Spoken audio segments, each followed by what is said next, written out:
Hello friends, today I will show you how to delete messages or chats on Instagram without any delay. Let's directly move to my mobile screen. First of all, open the Instagram application. On the Instagram homepage, click on the message icon on the right side.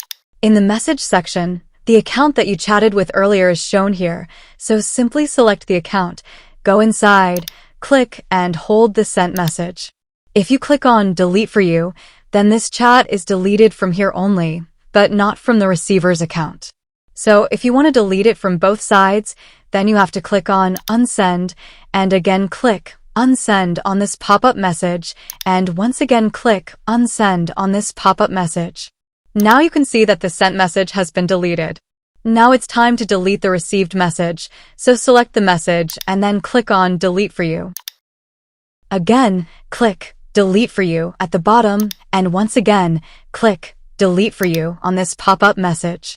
Now you can see that the received message has been deleted successfully.